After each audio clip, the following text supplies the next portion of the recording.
उसे कान के पास कोई कीड़ा भिनभिनाता हुआ है, पी, जो गाड़ी चला रहा है लल्लू, उसके कान के पास एक कीड़ा पी करके आया और उसने पूरी बाइक ऐसी ऐसी ऐसी ऐसी धाड़ करके नीचे ही पेल दिया।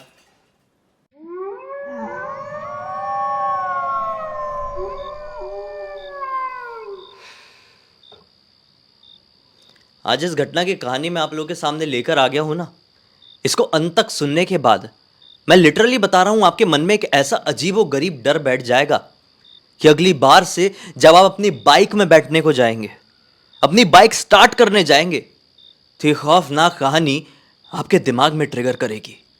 और फिर ऐसी कोई गलती आप अपने सपने में भी नहीं करेंगे, जैसा कि आज से 6 साल पहले रिक्की और उससे कुछ दोस्तों ने किए थे।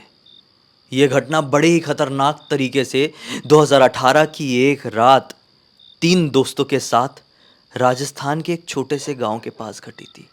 चलिए चलते हैं आज से कुछ साल पहले और जानते हैं कि इस कहानी की शुरुआत कैसे हुई। तो कुछ साल पहले राजस्थान के दौसा शहर में यह परिवार अच्छी खासी अपनी जिंदगी काट रहा था। कौन सा परिवार, बताता हूं। इस परिवार में कुल कितने लोग थे आप लोग काउंट कर लेना, मैं नाम बता रहा हूं। रिक्की, रोहित, मम्मी, पापा, चाचा। और रिक्की और रोहित के जो दादा दादी थे वो दौसा से लगभग 6 घंटे की दूरी पर एक गांव था, एक बहुत छोटा गांव, वहां पर रहा करते थे। बेसिकली ये सब लोग वहीं के रहने वाले थे, लेकिन काम पढ़ाई वढ़ाई के चक्कर में सब अलग अलग निकल के अलग अलग शहरों में रहने लगे थे। कोई यहाँ पर दौसा में ये परिवार रह रहा था। एक दिन खबर मिलती है कि गांव में रिक्की और रोहित के जो दादाजी हैं उनका देहांत हो गया है। ये वो टाइम था जब रिक्की के क्लास 12th के एग्ज़ाम चल रहे थे और जिस दिन ये खबर मिली ना, मतलब रात में खबर मिली और अगली सुबह इसका मैथ्स का पेपर था। घर वालों में अफरा तफरी मच गई कि कैसे यार, अच्छे खासे थे, कैसे इतनी जल्दी चल बसे, तबीयत भी कुछ ख़राब नहीं थी। पता चला कि अपने घर के आंगन में बैठ के चाय पी रहे थे और अपनी घरवाली से यानी कि रिक्की की दादी जी से टोस्ट मंगाए। दादी जी टोस्ट लेने के लिए अंदर गई है और बाहर आई तो देखे कि ऐसे ही बैठे हुए हैं कुर्सी में और चाय पूरी ऐसी नीचे गिर रही है कप से। बस उनके प्राण पखेरु उड़ चुके थे। तो इधर घर पे अफरा तफरी मच गई कि जाना पड़ेगा, क्या हो गया, कैसे हो गया। रिक्की अपने दादाजी के बहुत ही ज़्यादा करीब था, लेकिन क्लास 12th के एग्ज़ाम कितने इंपॉर्टेंट होते हैं ना, आप लोगों को तो पता ही होगा, बताने की मुझे कोई ज़रूरत नहीं है। इसके पापा ने बोल दिया कि देख बेटा रिक्की, हम लोग सब लोग जा रहे हैं, तू मत आ, तू अपना मैथ्स का पेपर दे ले, फिर तेरी 5-6 दिन की छुट्टी है, ऐसा कुछ जितने भी दिन की छुट्टी है ना, तू मैथ्स का पेपर दे के अगले दिन निकल। वैसे भी दादाजी का अंतिम संस्कार अभी सुबह नहीं होने वाला है, उनका अंतिम संस्कार अगली सुबह होगा, क्योंकि अपने कुछ रिश्तेदार इंडिया से भी बाहर रहते हैं, तो आने में सबको टाइम लगने वाला है। तो तू भी अपना पेपर ऊपर दे ले और पेपर दे के अगले दिन निकल। सुबह सुबह जल्दी निकल जाना, 4 बजे करीब निकल जाना, ताकि अंतिम संस्कार के टाइम तक तू गांव पहुंच जाए। ऐसा बोल के रिक्की के पापा, रोहित, मम्मी, चाचा सब लोग गाड़ी किए और दौसा से गांव की तरफ निकल गए। रिक्की का बिल्कुल भी मन नहीं लग रहा था, लेकिन आज एग्ज़ाम का दिन था। स्कूल गया, एग्ज़ाम लिखा है, फिर घर पर आया तो बहुत टेंशन में पापा जी को फ़ोन लगाया। पापा मेरा बिल्कुल भी मन नहीं कर रहा है, प्लीज़ कुछ बताओ ना, मैं आना चाहता हूँ। पापा ने बोले देख, थोड़ा आराम से, हम लोग आ चुके हैं यहाँ पर, तू टेंशन मत ले, तू आ जाना। एक काम कर, अकेले मत आना। मैंने आते आते सोचा इतनी दूर अकेले गाड़ी चलाना बड़ा मुश्किल सा हो जाएगा, बाइक से मतलब बहुत मुश्किल सा हो जाएगा। मैं एक काम करता हूँ, बाजू वाले जो लल्लू भैया है उनको फ़ोन करके बोल देता हूँ कि लल्लू बेटा, ये मेरे बेटे को लेके आ जाना, हमारे गांव में ऐसा ऐसा हो गया है। ऐसा बोल के पापा ने फ़ोन काट दिए और लल्लू को फ़ोन लगाए और उसको समझा दिए कि कब निकलना है, कैसे आना है। लल्लू के घर पे भी बाइक थी और यहाँ रिक्की के पास भी बाइक थी, लेकिन पापा ने रिक्की को अलाउ नहीं किए 6 घंटे अकेले कंप्लीट करने के लिए। क्लास 12th में ही था, छोटा ही था, सही किए, ऐसा अकेले अलाउ नहीं किए, लेकिन नहीं जानते थे ना कि कितनी बड़ी गलती कर रहे थे। खैर, होता कुछ ऐसा है कि रिक्की एग्ज़ाम देके तो आ गया था, लेकिन बैठा बैठा बड़ा परेशान हो रहा था। दादाजी की हर पल उसको याद आ रही थी। उससे रहा नहीं गया। 5 बजे के आसपास बाजू वाले लल्लू भैया के घर पर पहुंच गया। भैया भैया दरवाज़ा खोलो, भैया दरवाज़ा खोलो। भैया है कि दरवाज़ा खोल ही नहीं रहे।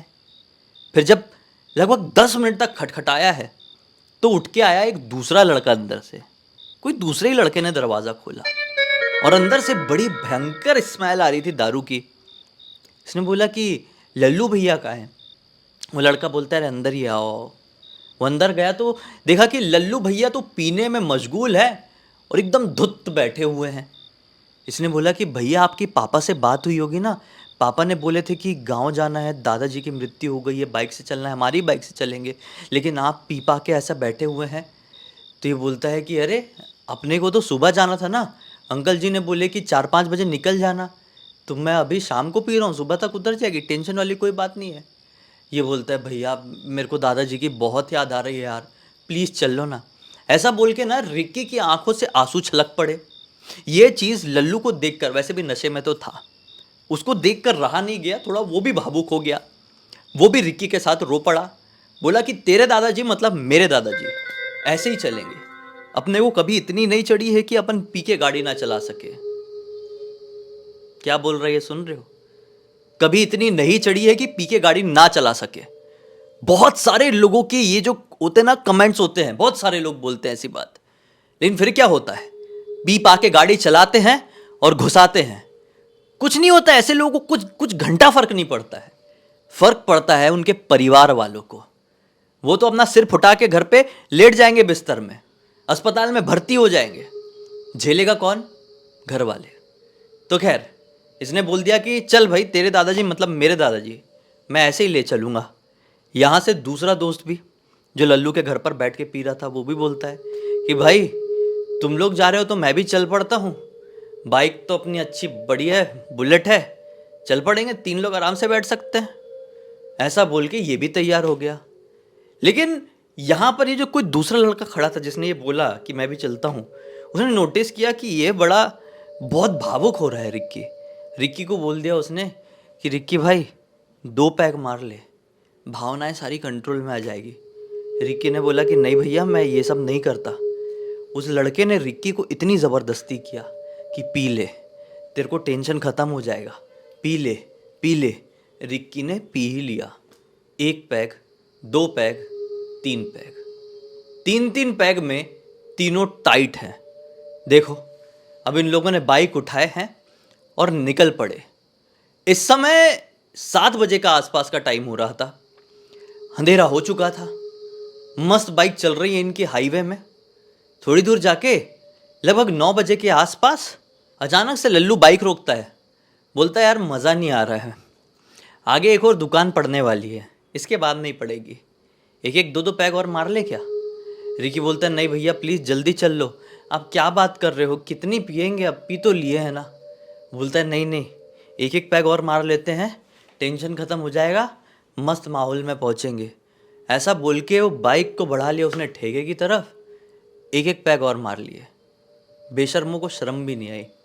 ठीक है, पीने के बाद फिर ये लोग सवार हुए और फिर सीधे सीधे सीधे सीधे जाने लगे। अब हाईवे से ना एक रास्ता लेफ्ट की तरफ कटता, लेफ्ट की तरफ कटते से ही एक नहर पड़ती।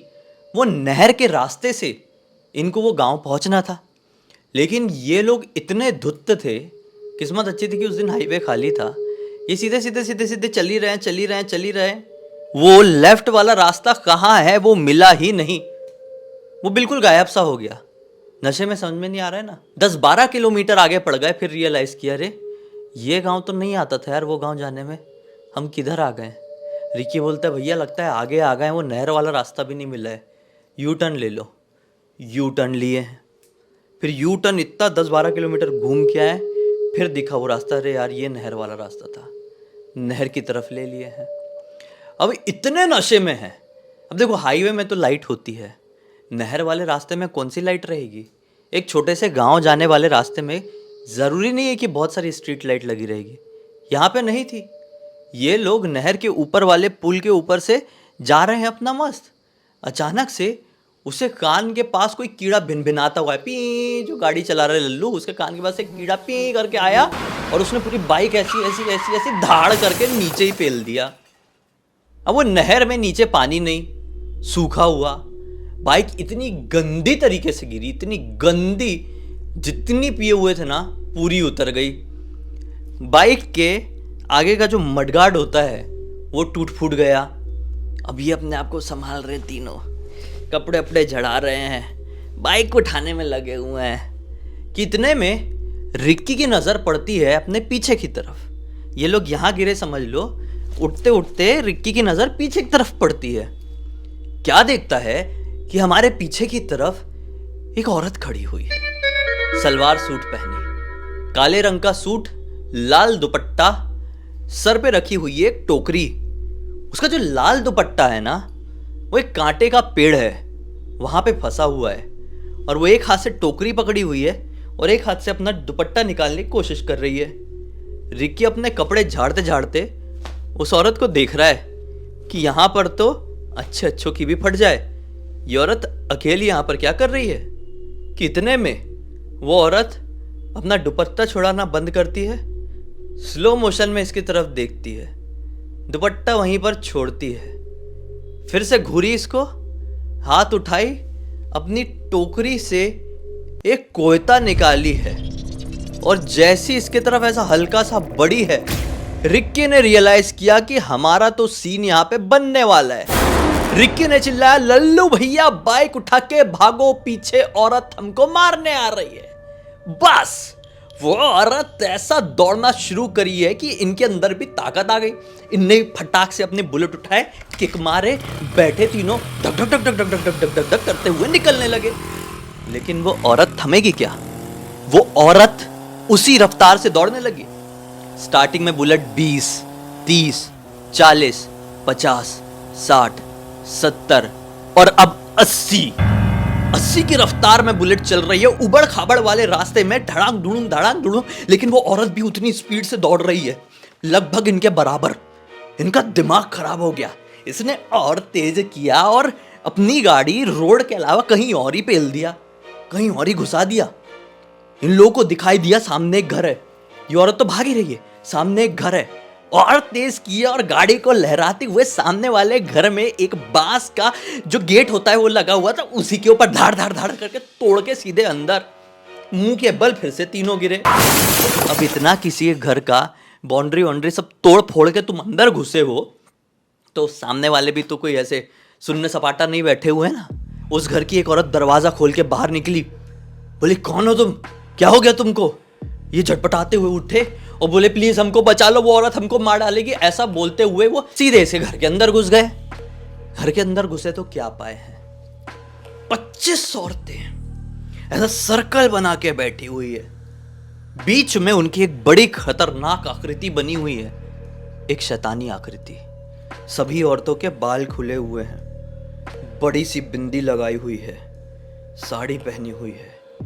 इन सभी औरतों के सामने इतना बड़ा बड़ा पत्थर रखा हुआ है, खुरदुरा वाला। वो सभी औरतें उसमें नाखून घिस रही है। ये जैसे यहां पर घुसे, हमको बचा लो बोलते हुए घुसे हैं, यहां का माहौल देख के ये सुन्न पड़ गए। इतने में वो औरतें घिसते घिसते इनके तरफ देखी, बोली कि अच्छा हुआ तुम लोग यहां पर आ गए, वरना हम तो तुम्हारी तलाश में बाहर आने वाले थे। ऐसा हाथ जैसी की है, उनके हाथ के ऐसे लंबे लंबे खतरनाक डरावने सड़े हुए नुकीले नाखून देखकर इनकी हवा टाइट। वो औरतें एक साथ 25 की 25 औरतें इतनी जोर से चिल्लाई हैं, उनसे जोर से ये लोग चिल्लाए और फिर भागते हुए बाहर दौड़ना शुरू किए। पीछे से शायद वो सब की सब इनकी तरफ दौड़ना शुरू किए। किस्मत इनकी कितनी अच्छी अब मैं बताता हूँ। इनके चाचा जी इसी घर के थोड़ी आगे एक और घर था, वहाँ पर ना सुबह अंतिम संस्कार होने वाला था ना दादाजी का, तो उनके लिए अपने दोस्तों के साथ लकड़ी लेने के लिए आए हुए थे। उनको आवाज़ आई कि कोई लड़के चिल्ला रहे हैं क्या आसपास।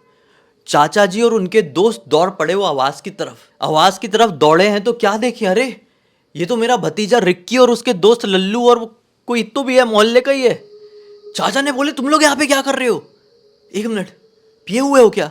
ये बोलता है, अरे चाचा हमको बचा लो, हमारे पीछे चुड़ैलें पड़ी हुई है, हमको मार डालेगी बड़े गंदे गंदे नाखून लेकर। हमको ख़त्म कर देगी, हमारी बाइक ठुकवा दी, ये कर दी, वो कर दी। चाचा ने बोले शांत शांत शांत, किधर है, किधर है, चलो। लेके गए चाचा जी को। क्या देखते हैं, जिस घर के सामने इनकी बाइक पड़ी हुई है ना उल्टी, वो घर तो घर ही नहीं है, वो घर खंडर है। कोई औरतों का कोई नामो निशान नहीं। चाचा जी ने पहले रिक्की को लगाया तड़ाक से एक चमाटा। बोले तू तवड़ा हो गया, तू पिएगा? हाँ, दादाजी मर गए हैं, इतने क्लोज थे तेरे से, इतना प्यार करते थे तेरे से, और तू पी पा के ऐसे आ रहा है? शर्म नहीं आई एक बूंद की भी, बेशरम कहीं के। चल मेरे साथ कार में बैठ के, ये मेरे एक दोस्त है वो बाइक लेके आएगा, चल सीधे। सब ये लल्लू को, रिक्की को, लल्लू का जो एक दोस्त था, इनको बैठाया अपनी कार में और उधर गए हैं लेके। लेकिन रात भर ये लोग सोचते रहे, साला वो सच्चा तो था कांड, चाचा जी के सामने वो घर कैसे गायब हो गया, वो औरतें क्यों नहीं दिखाई दी। सुबह जाएंगे देखेंगे।